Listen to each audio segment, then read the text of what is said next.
ఎప్పుడో చాలా కాలం కింద శ్యామ్ బెనగల్ గారు క్రౌడ్ ఫండెడ్ ఫిల్మ్ 5 లక్షల మంది కలిసి ఒక సినిమా చేశారు. మిల్క్ వర్కర్స్ అంతా కలిసి గుజరాత్లో వాళ్ళంతా వాళ్ళు 5 లక్షల మంది తలా ₹1 వేసుకుని 5 లక్షల రూపాయలతో మంతన్ అనే సినిమా ఆ రోజుల్లో శ్యామ్ బెనగల్ గారు డైరెక్షన్లో చేశారు. ఆ తర్వాత నాకు తెలిసి మళ్ళీ కర్ణాటకలో లూసియా అనే సినిమా ఈ మధ్యకాలంలో లూసియానే కదా లూసియా ఈ మధ్య కన్నడలో చేశారు. అది అయిపోయినాక మహేష్ కత్తి అతను సీతయ్య ఎవరి మాట వినడు. అతన్ని నేను చాలాసార్లు చెప్తాను, ఇండస్ట్రీలో ఉంటావు కదా నీకెందుకు నోరు మూసుకుని నీ పన్ను చూసుకో అంటే, లేదు నేను సినిమాలను తిడతాను అని రోజు టీవీలోకి వెళ్ళి అందరినీ తిట్టి వస్తూ ఉంటాడు. దానికి నేను ఉన్నాను కదా తిడటానికి తిట్లు తినటానికి, మళ్ళీ నీకెందుకు అంటే కూడా నా మాట వినడు. మీరు ఒక్కళ్ళే తింటే ఎట్లాగండి నేను కూడా తింటానని తినటానికి వెళ్తూ ఉంటాడు. ఆ తర్వాత ఈ సినిమా ఇట్లా చేస్తానండి అన్నాడు. ఇది అవ్వదు, క్రౌడ్ ఫండింగ్ ఎవరు వస్తారా నీకు అన్నాను. ఫస్ట్ డే కథ పెట్టగానే ఇందాక ఒక అమాయకుడు కోటేసుకుని వచ్చాడు, ఆయన పేరేంటో తెలియదు, ఎవరైనా శ్రీనివాస్, పేస్తి శ్రీనివాస్ అమాయకంగా వచ్చి ఇరుక్కున్నాడు. రా ఇలా ఇతను ఇరుక్కుంటాం కాకుండా మెల్లిగా కళ్యాణ్ నిన్ను కూడా ఇరికిచ్చాడు, ఇంకా 11 మందిని ఇరికిచ్చాడు. తను ఏంటి ఎక్స్ట్రా ప్లేయర్గా ఉంటే 11 క్రికెట్ టీంని తెచ్చేశాడు.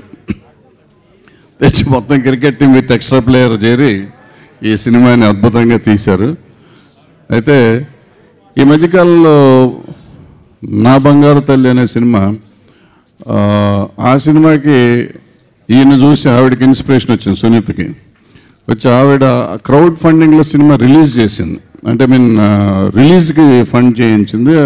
ఒక ఇట్లాగే ఫేస్బుక్లో పెడితే దానికి కొంత డబ్బు వచ్చి సినిమా రిలీజ్ చేసింది. సో తెలుగులో ఒక మంచి వాతావరణం స్టార్ట్ చేశారు మహేష్ కత్తి కానీ సునీత కానీ వీళ్ళంతా కలిసి.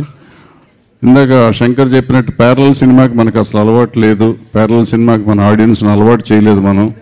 మనం ఎంతసేపు 6 పాటలు 5 ఫైట్లు ఎందుకు ఒక బూతు కామెడీ పెట్టుకుంటేనే సినిమా అదే తీయాలి మనం అనుకునే రోజుల్లో నుంచి ప్యారలల్ సినిమాకి వెళ్ళటమే అలా అవకాశం లేదు.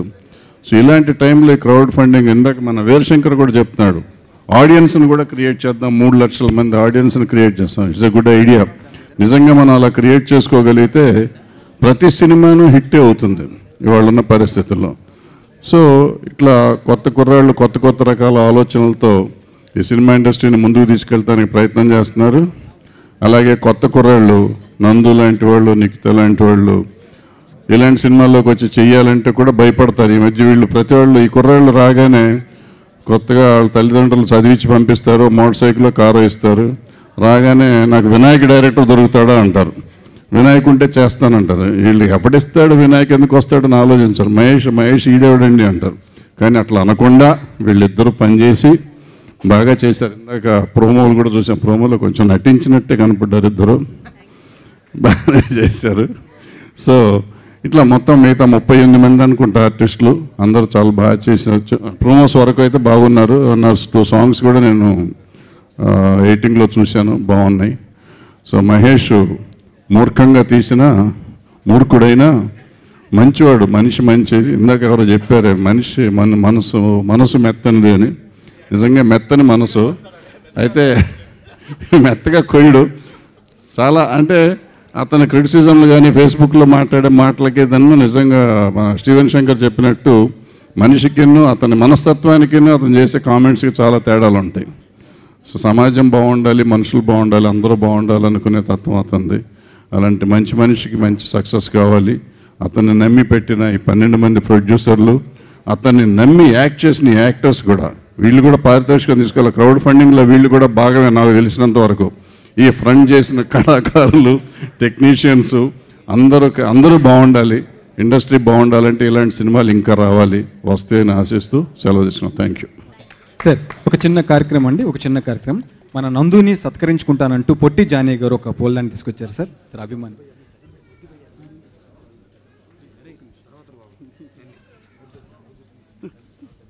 జీవి ఘంటసాల విశ్వనాథ్ గారు. ఇక్కడ అసలు పెళ్లి కొడుకు ఇవాళ ఘంటసాల విశ్వనాథ్. అతని గురించి మాట్లాడుతూ మర్చిపోయాను. అతను మొదట వచ్చినప్పుడు ఫస్ట్ టైం నాకు పరిచయం అయినప్పుడు ఇతను ఎక్కడ సంగీత దర్శకుడు అవుతాడు, పేరు ఘంటసాల ఉండగానే అవుతాడు అని కూడా నేను అనుకున్నాను. తర్వాత అతను మాట్లాడే విధానం కూడా చిల్లరగా ఉంది, చాలా నీచంగా ఉండేది నాకు తెలిసి. అతను మొత్తం పాలిష్ అయిపోయాడు, ఇప్పుడు మారిపోయి అసలు మాలో వచ్చాడు, మాతో పాటు నా పక్కనుండో లేకపోతే మా బిల్డింగ్లోనే ఉంటాడు అతను. సో మొత్తం మనిషి మారిపోయాడు టోటల్గా. అట్లా నల్లగా ఉన్నవాడు తెల్లగా అయిపోయాడు. ఇప్పుడు మంచి మ్యూజిక్ కూడా ఇచ్చాడు, మనం విన్నాం పాటలు.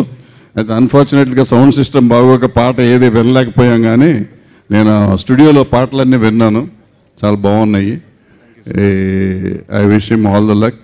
ఇలాంటి యంగ్స్టర్స్ ఇంకా మ్యూజిక్ చేయాలి, యంగ్స్టర్స్ అంతా సినిమాల్లోకి రావాలి, బాగా చేయాలి. ఈ తెలుగు సినిమాని ఇంకా ముందుకు తీసుకెళ్లాలని కోరుకుంటున్నాను. Thank you sir.